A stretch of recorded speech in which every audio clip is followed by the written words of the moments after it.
Tikanga. He nui ngā whakamārama mō tikanga.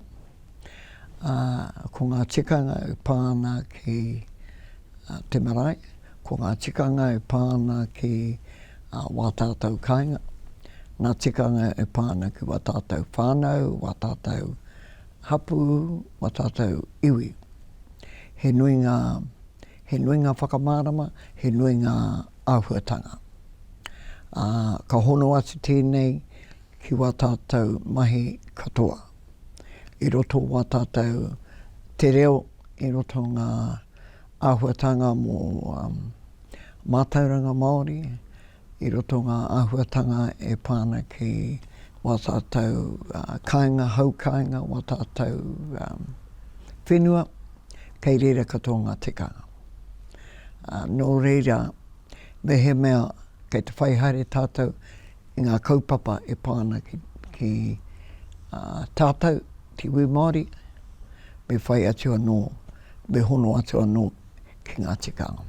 For lots of people, very first point of contact is on the marae. So for a lot of our tauira and whānau and kaiako, they will see tikanga in action for the first time on the marae. And so what is this thing of tikanga? And to me, it's a way to behave and interact with people and my surroundings, te taha wairua, you know, the unseen world that keeps me safe.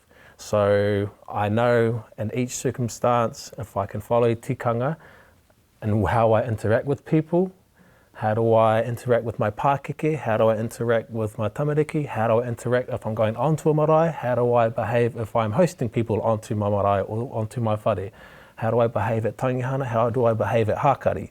And tikanga tells me how to do that.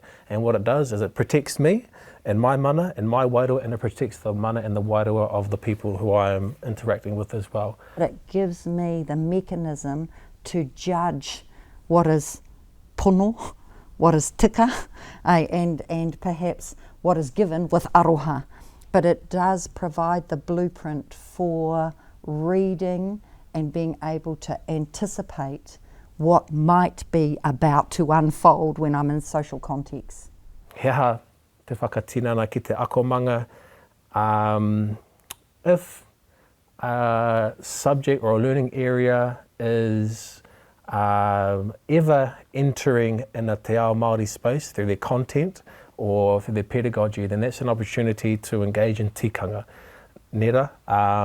And so if we are in the food and nutrition department, there's always opportunity to engage with tikanga in that space, 100%. If we're in the outdoor education space, there's always opportunity to engage with tikanga in that space. If I'm going to visit the domain of Tāne or Tangaroa, there's a multitude of tikanga that you can follow to keep you and your tauira safe.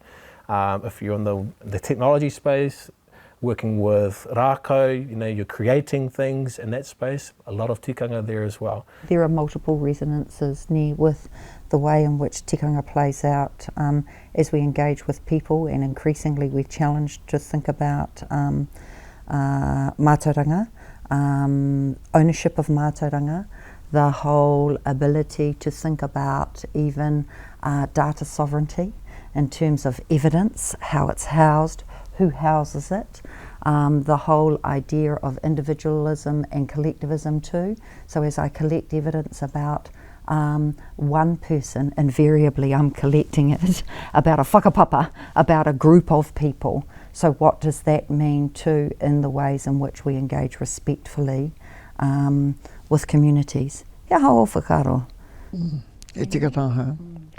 E tika ngā no. Me whai ati tātou e pāna ki ngā āhuatanga mo te kohi rangahau. He tika ngā no mo te whakamahi i ngā rangahau ko kohi tia. Ko te pātai, nā wai ngā kōrero, i ahu mai ngā kōrero i hea, mā wai e tiaki.